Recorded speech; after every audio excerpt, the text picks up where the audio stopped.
I really don't need a microphone. I'm kind of like the little boy that was in Bible class, and the Bible school teacher was asking the kids about, well, what are you going to become when you grow up?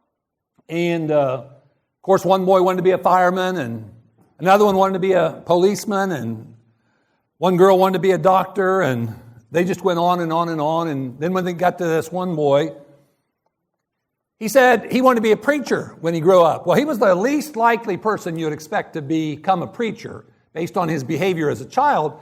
And so his Bible class teacher said, well, son, why do you want to be a preacher? He said, look, here's the way I figure it. I've got to go to church anyhow. I just as soon stand up and holler as sit down and listen. So I can holler. As a matter of fact, there are some people who haven't even been able to fall asleep while I've spoken. Now, Lucy, on the other hand, little Lucy here is 6 years old, and I heard that during the sermon this morning, she slept really good. And that's one of the best compliments that you can pay a preacher. If you can keep the adults awake and put the kids to sleep, that's like the perfect preacher. You know, we're going to be dealing with a really difficult, a very challenging subject. We already started this morning during Bible class time and during our sermon study time. And sometimes in dealing with difficult subjects, it's good to kind of break the ice and enjoy a little bit of levity before you get into the heavier stuff. So I make it a practice of doing this when I do widowhood workshops and also when I do grief workshops. So let me share with you a couple of points of levity. The reason, somebody said, the reason why I'm old and wise is because God protected me when I was young and stupid. A young lady who is a kindergarten teacher in Alabama, she's a Facebook friend of mine, and she posts some of the neatest stuff on Facebook. And it's about her K-life as a kindergarten teacher, about funny things her kids do or say. And I thought this was really cute. There was this little kindergarten girl who informed her teacher, I have gotten over my dairy intolerance. And the teacher said, that's really good, honey. How do you do that? How do you get over your dairy intolerance, and how do you know that? The girl said, I drank chocolate milk and my armpits don't stink.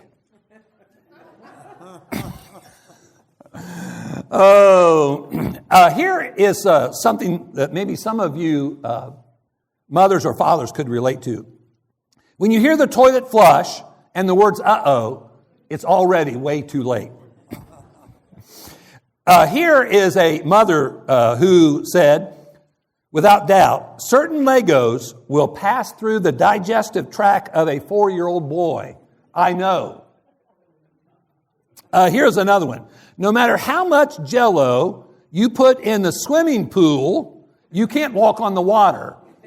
My kids have already tried that. And here is a father who reported this. This is a very important factual bit of information you need to know. King-size water beds hold enough water to fill a 200 square foot home 4 inches deep. It's good just to store that information in case you ever need that, in case you ever wonder about that. Oh, boy. We're going to be looking at a passage in John chapter 9. And what we're going to do is we're going to look at this passage and permit it to serve as a launching pad about discussing something that is a very challenging element of experiencing loss. John chapter 9. Now, we completed a little devotional. We sang a little bit. We had a prayer. This is not a sermon. I'm not preaching at you. I want you to imagine this just being like a Bible class setting. I want you to feel free to participate orally anytime you want to. Just get my attention. And we want to make sure that anybody is able to make any point they'd like to make, any observation they want to make, ask any question that they want to ask. You know, I don't know everything about anything. And I don't know if you've realized this, but you don't either. None of us know everything about anything. I can learn from you, and maybe you can learn even a little bit from me. We all have things to learn. We haven't all experienced the same things. And experience is a really great teacher. The school of experience, I've heard the colors of that school are black and blue. And the school cheer is ouch. And that's the way it is with experience. Experience sometimes can be very, very painful. But it's one of the best teachers than anybody in a human body you've ever had. Experience has a way of really embedding facts in us.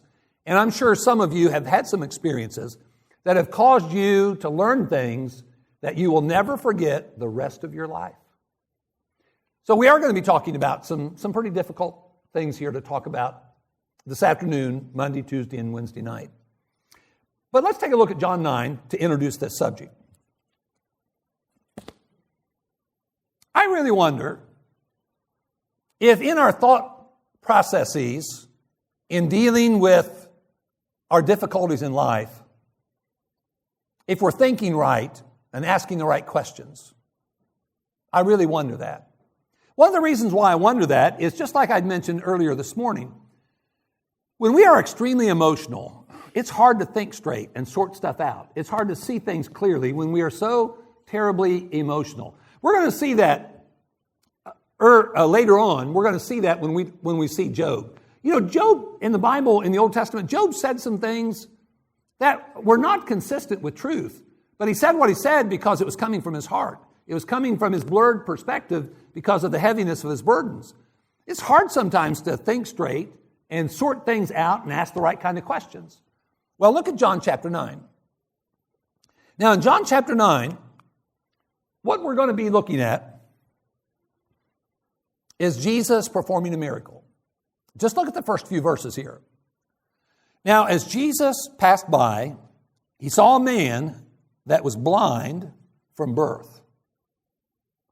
And his disciples asked him, saying, Rabbi, who sinned, this man or his parents, that he was born blind?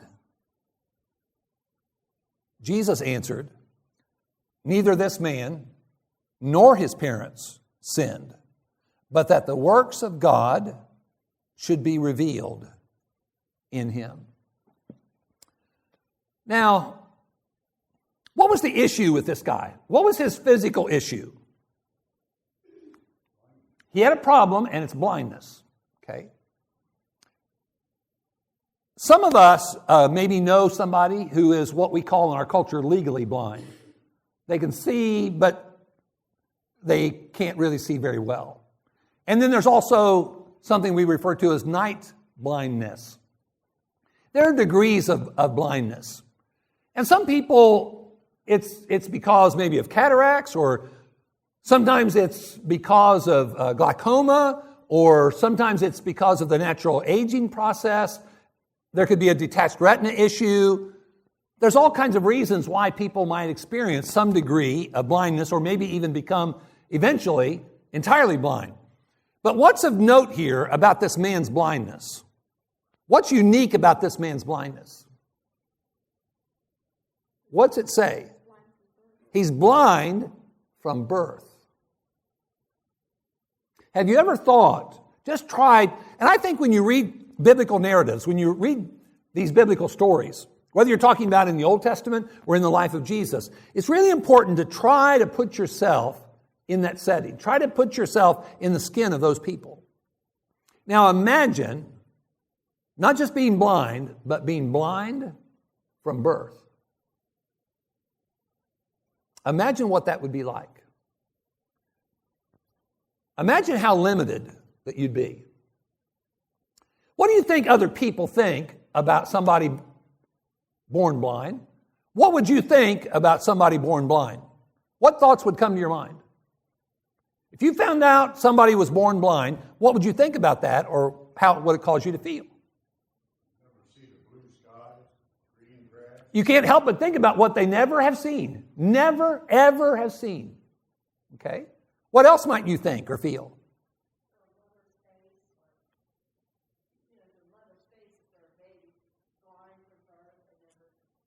And how is the mother handling that? And I can see a parent being inclined to think possibly, what did I do wrong? What's wrong with me? Did I contribute to this? So you've got that relational and family issue involved in there. Here's this guy born blind from birth. Okay, now, I'm sure you're aware of the rest of the story. If you pick up there at verse 6, when he had said these things, he spat on the ground, he made clay with the saliva, and he anointed the eyes of the blind man with clay. And he said to him, go wash in the pool of Siloam, which is translated sent. So he went and washed, and he came back, not blind, he came back seeing. Hey, Lucy, are you awake? Would you come up here? I met Lucy at lunch. By the way, she ate 18 Zeta noodles. We counted them. Okay, now, you're in first grade. She's 6 years old. Can you read? Can you read anything? Okay. What are these letters here? Do you recognize any of those letters? Okay, so you can see them, right? What's that letter there? It's fancy writing, isn't it? Yeah. How about this letter here? L, A, R, G, E. You have eyes, and your brain is connected to your eyes, and you can see those things, can't you? Now, I have a friend that goes to church with me. Feel this book. What's on that book? Bumps. She said bumps are in that book. Do you know why? Run your hand across there. Isn't that funny? Do you have any books like that at your house? Do you have any books like that at school? This is Braille. What this is, it's a copy of the New York Times. This copy of the New York Times, May 13 through 16, 2019, was given to me by a blind man. His name is Chester. He's been blind from birth. He's in his early 50s. And when I looked at that, he happened to have this at church with him one day. I talked to him about that, and he said, you can have that. And I thought, boy, when I stop and I look at this and I open this, all I see is blank, but I can feel stuff. He reads by touch. This friend of mine doesn't read with his eyes.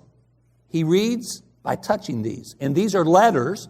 And he can read. He can probably, whenever you become a teenager, when you become 18, like as many noodles as you ate today at lunch, he'll probably be able to read faster than you because he can read just by sliding his hands across here. He is amazing. Can you imagine not being able to see and having to function like that? Thanks, Lucy. Well, this guy, though, was healed.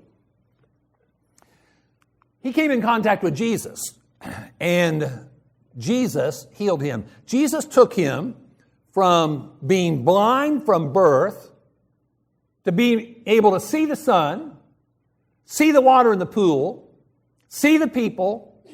He was healed, miraculously healed. Now, there were other people there. Who else was there when Jesus healed this guy? Did you note at the earlier part of the chapter, the earliest part of the chapter, who is it that observes this situation with this blind guy and engages in conversation with Jesus? Who is it? Did you notice that?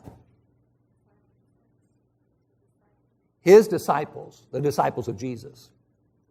Now, these are not heathens, okay? These are not the scribes and the Pharisees, the enemies of Jesus. This was Jesus' own disciples who conversed with Jesus about this man. Now, what is the question that the disciples of Jesus asked Jesus about the blind man? What question do they raise? Who sinned?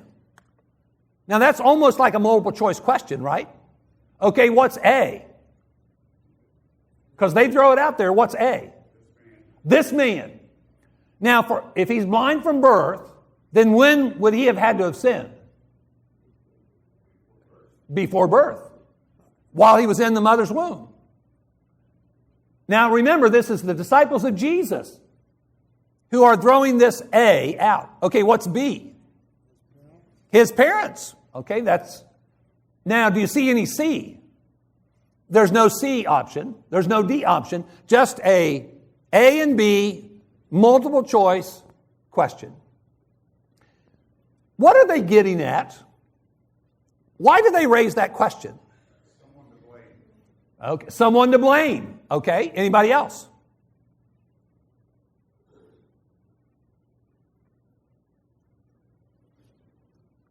There is cause and effect. Things happen because things cause them to happen, right? That is one reason why evolution cannot possibly be true to a rational, clear-thinking person. You can't have something come from nothing. You've got to have cause and effect. You've got to have something to make something, to create something. We know that it was God, the eternal God who inhabits heaven, the all-powerful God. He was the cause, and the effect was the creation of the natural world and us human beings. Cause and effect. So in their minds, there's only two options here.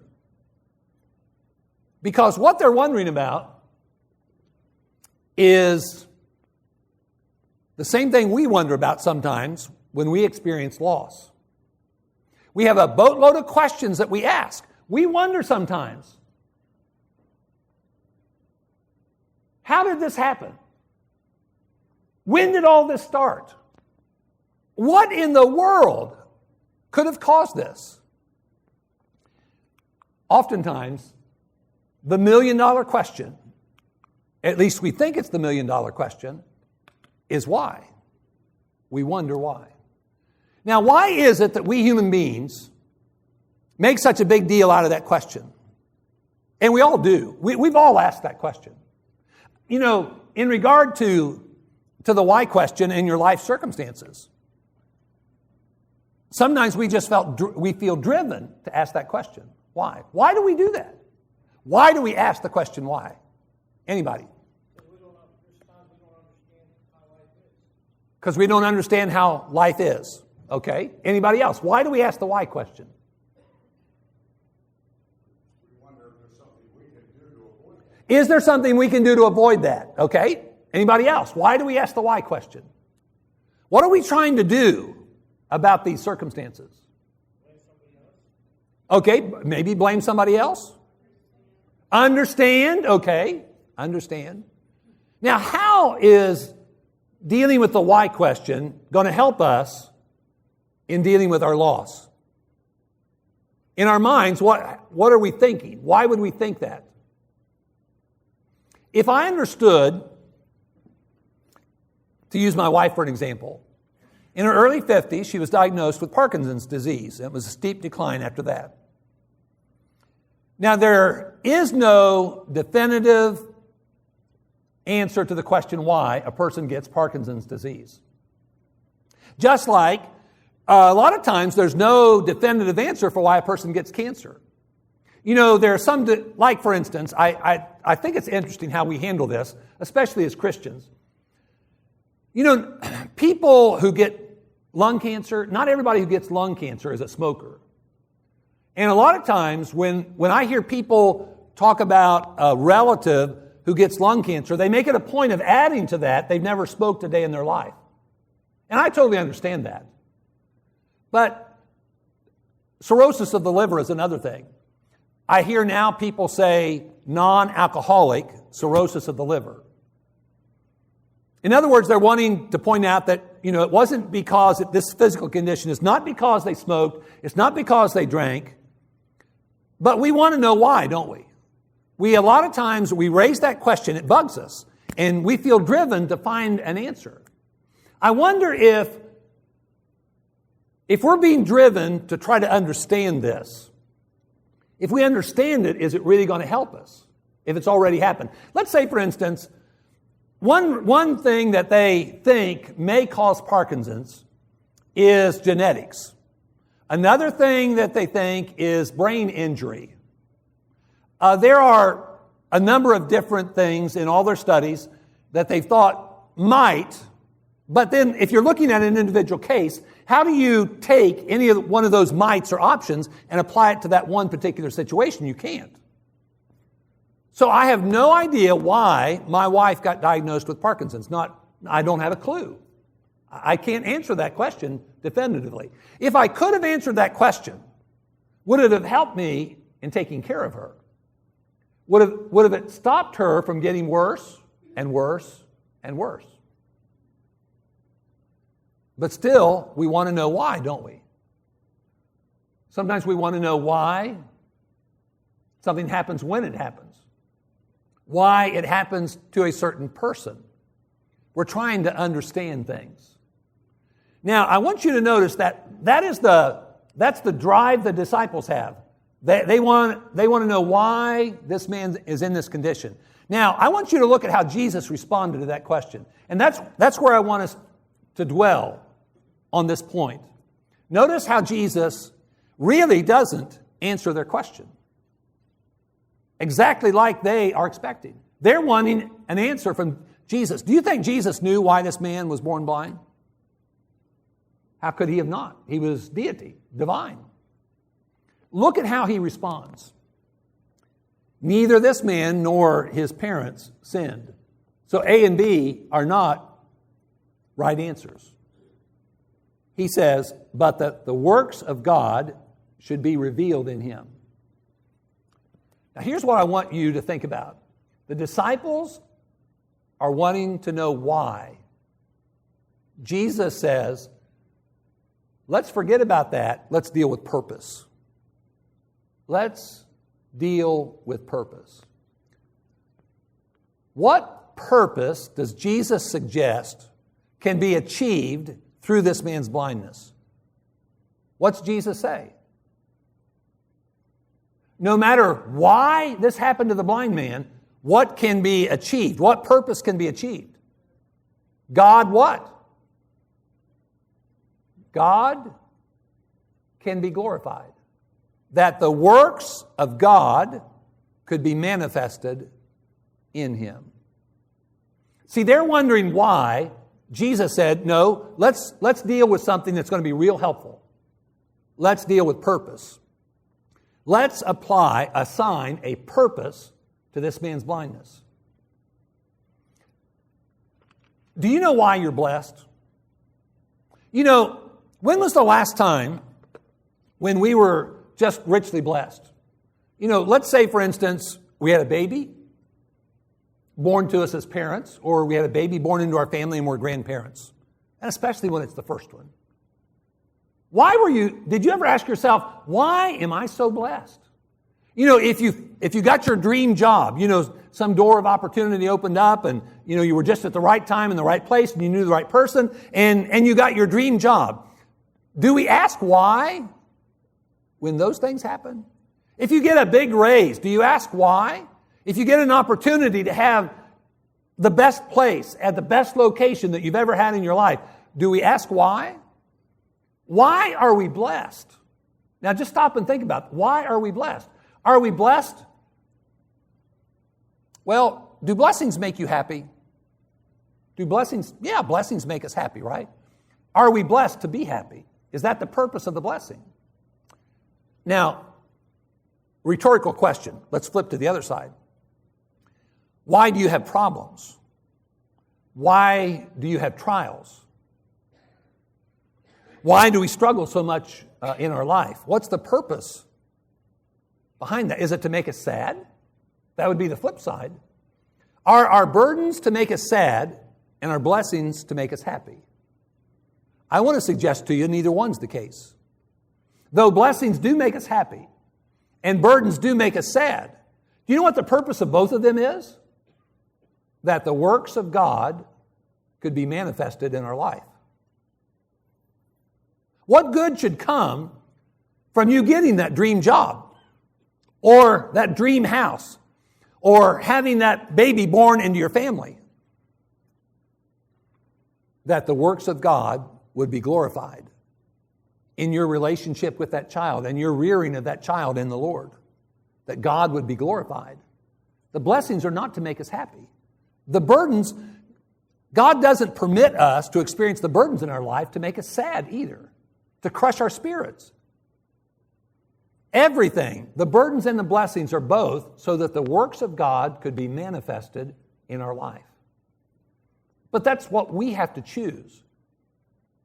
To assign that purpose to whatever struggle or difficulty that we're having in our life. And if you read the rest of that particular narrative in John chapter 9, that's what happens. God is glorified. Here this man was blind. Now, why he was blind really didn't matter. What mattered is that God would be glorified in that man's blindness, in his burden, and when that burden was turned into a blessing, that God would be glorified.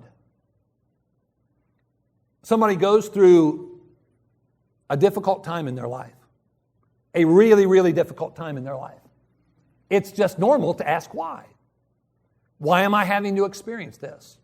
Now, stop and think. How about in a group this large, at least a half a dozen?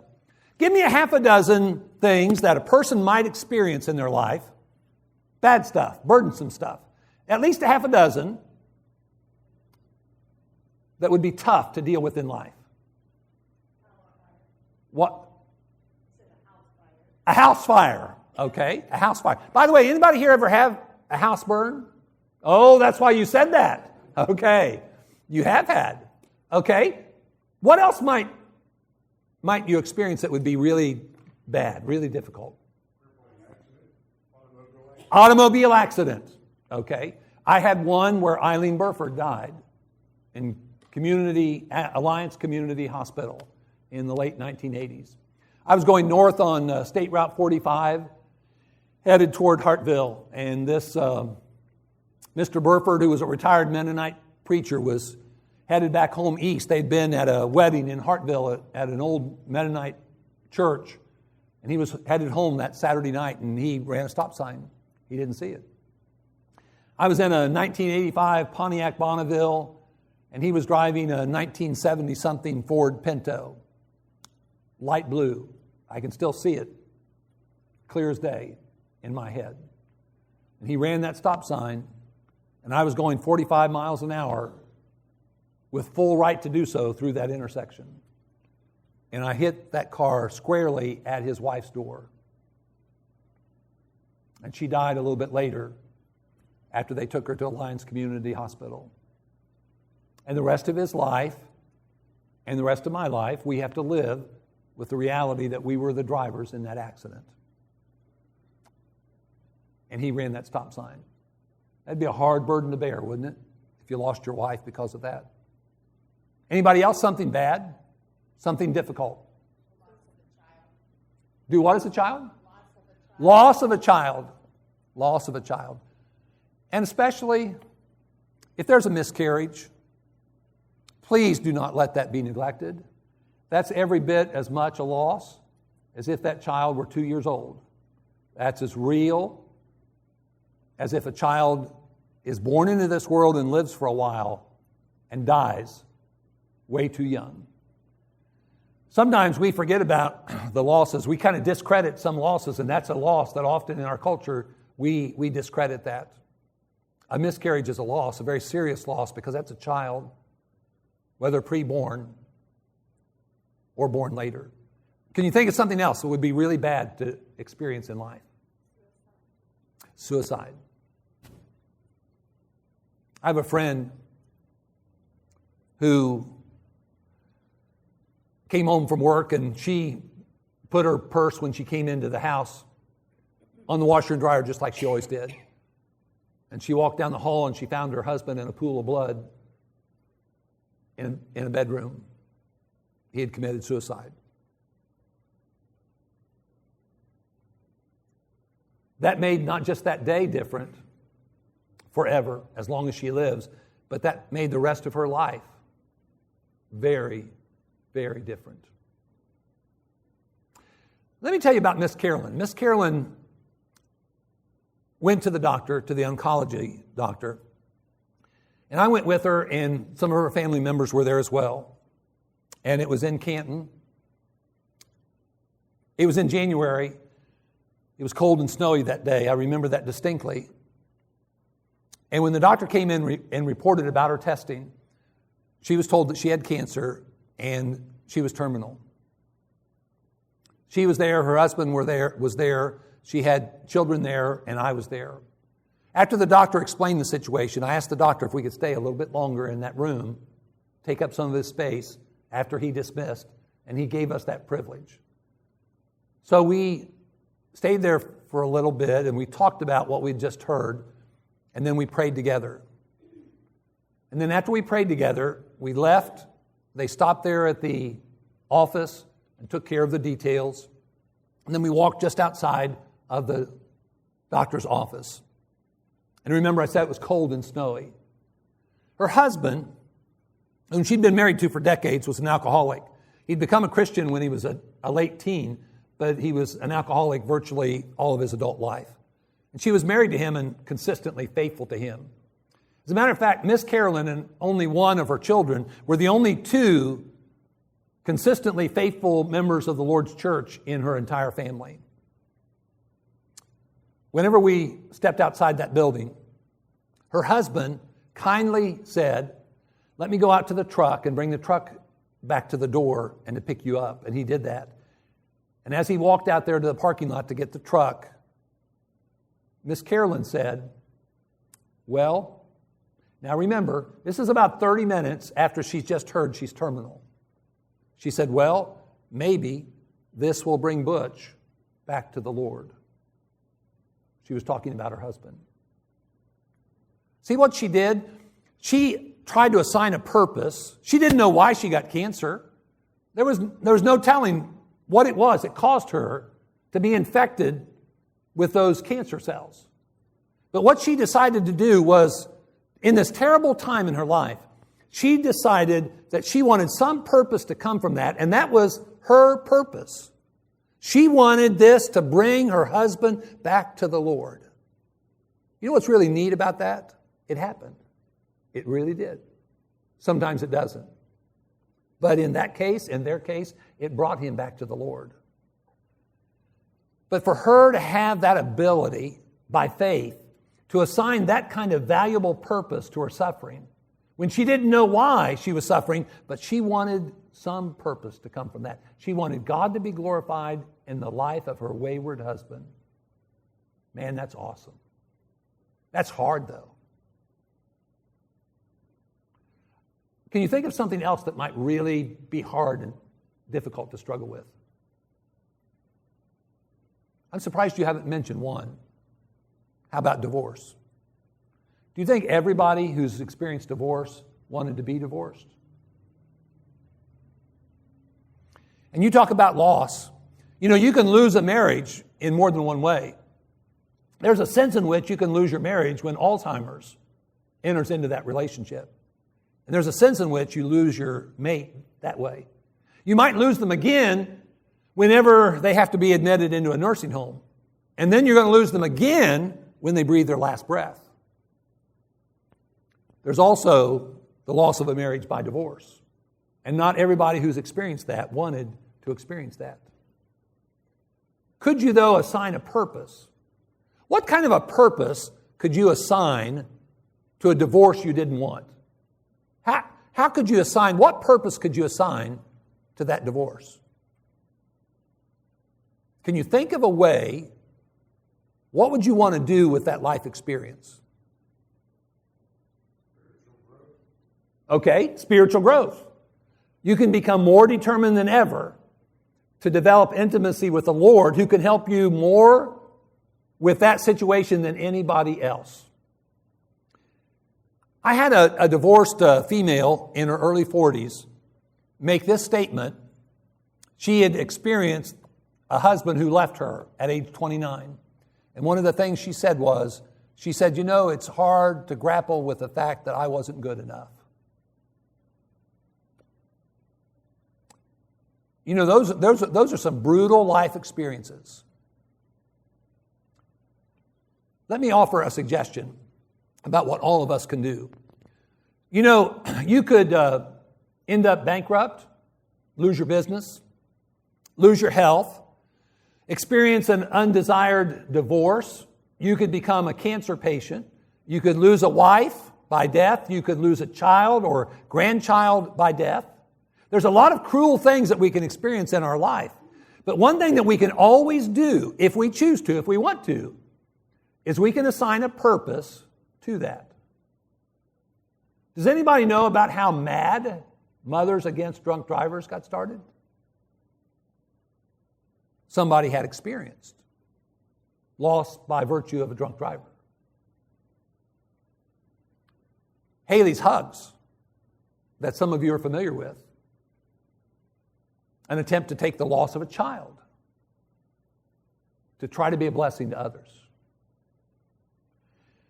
I decided after doing some research about how little was being done to help the widowed, I decided that for the rest of my life, whether or not I ever got married again or not, that I was going to be bound and determined to try to raise awareness about widowhood so that the widowed could have more assistance. And people who are married could do a little bit better with their transition from being married to being widowed by learning a little bit about this experience of the loss of a spouse. You see, you take your loss and you create a gain. And what you want to do is you want to take what you've done or what you've experienced and try to use it for the glory of God, that the works of God could be manifested in our life. And you can do that with your blessings, and you can do that with your burdens, whichever the case may be. We have all these questions, but the most important question is, how can I use what I have experienced for the glory of God and to be a blessing to others? Because what happens sometimes is when we experience these cruel things, we have a tendency to cause it to blow us away to such a degree that we never get up off the mat, to use a boxing analogy. It knocks us out and we never get up. Let me read to you something that I think is a profound statement from the pen of Batsell Barrett Baxter, who back in the mid-1900s started working with the Herald of Truth Ministry. He wrote a book called When Life Tumbles In. Let me read to you a section of that book. When we must carry heavy burdens, we receive our greatest help not from those who have never carried similar burdens, as they stand on the sidelines and give bland advice, but from those who have been through the same valleys and have suffered the same problems. If you've experienced an undesired divorce, you know who can comfort and help people who are experiencing divorce? That'd be you. If you have coped with cancer and struggled to survive, and you know the stress that goes along with that, you know who is going to be able to help those cancer patients better than anybody?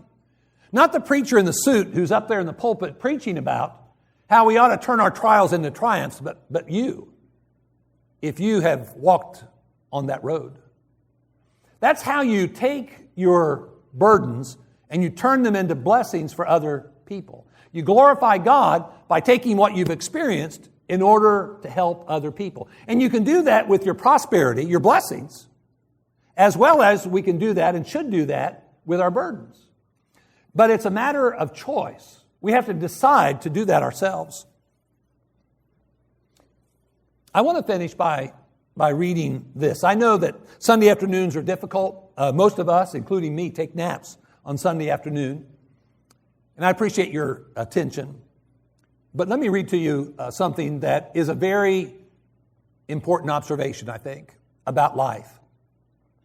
You know, in this life, we're blessed a bunch. We're always blessed more than we're burdened. That may not be how we feel, but that's how it really is. We're always more blessed than we're burdened. And we're going to talk about Job this week. And even Job, this may blow your mind, but even Job, I can prove to you that Job was more blessed than he was burdened, even at his worst time. Life has its blessings and its burdens, and life can sometimes be very, very difficult. Sometimes in our prosperity, we lose our spirituality because we become all involved with the blessings and forget about the giver of the gifts. Sometimes what happens when we're bearing our burdens, we struggle so much that we lose sight of who could be our greatest help. Let me read to you this quote. In my opinion, it is the most valuable thing I've ever read outside the Bible. It's from a book called A Sense of Presence. It's written by a brother who was a preacher out in Phoenix, Arizona for many years. Here's what he said. When we reduce life to its essentials, only one thing is necessary. You know, there's a lot that goes on in life. You know, we've got our wants and we've got our needs. Now, I want you to listen real careful to this first sentence again. When you reduce life to its essentials, only one thing is needful: to have God. That's it. That's all you need. The noblest use of life is to spend it in the pursuit of a further knowledge of God. To use our lives in this way is to embark on a journey to find the answer to Job's question, "Oh, that I knew where I might find him." It's to begin an exciting quest that provides a lifetime of spiritual adventure. Those who pursue the divine presence in their life may or may not have quality of years, but they will always have quality of days. If we live for this life only, for its frills and fluff, for the parting pleasures and the fleeting joys, then inevitably we will someday become frustrated with a life that hardly seems worth the price we have paid to live it. Life spent in pursuit of baubles and bubbles ends in bitter disappointment. Baubles tarnish, bubbles burst. When you reduce life to its essentials, only one thing is necessary. You don't need your freedom. You don't need your health. You don't even need food, clothing, and shelter. What we need is God. Because that's what we've got to have to get through the rest of life and enter into eternity. We can have other things absent in our life, a multitude of other things. We can die destitute without a penny and starving to death.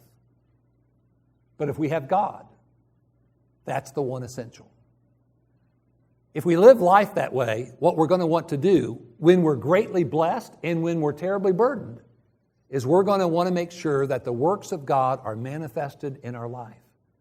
Use your pain, convert that pain, just like we do the sun. Take that sun and convert it into energy. Take the pain that you've experienced in your life and convert that into your motivation to use what you've experienced to be a blessing to other people. Lazarus laying at the gate full of sores was rich. Lazarus laying at the gate with all the sores was the rich man, really. He was the truly rich man because he had God. Let's pray for a little bit. Father in heaven, as we struggle with the burdens that we bear, help us to realize that we can assign a purpose to every struggle that we have. That our difficulties don't have to be wasted. Our problems don't have to drive us insane. Help us to realize that we can create a purpose that will bring glory to you and be a blessing to others. Father, I know sometimes it's hard for us, and you see us struggling so much. We thank you for being so patient with us and not giving up on us when we sometimes stumble and we fail so miserably when we could do much better. Father, please continue to be patient with us. Help us to think enough to always seek to glorify you and help others through our life experiences. Father, many of us are prospering right now. And sometimes our prosperity can be a burden because we can be so blinded by our prosperity that we forget about the giver of the gifts. Help us, Father, to see more clearly. Help us to never forget that there is a cause for the effect, whether it's the effect of blessing or burden. And we may not always know the reason why we suffer, but we can always know why we're blessed. Your goodness, Father, provides us so many blessings we don't deserve, more than we could count and more than we deserve.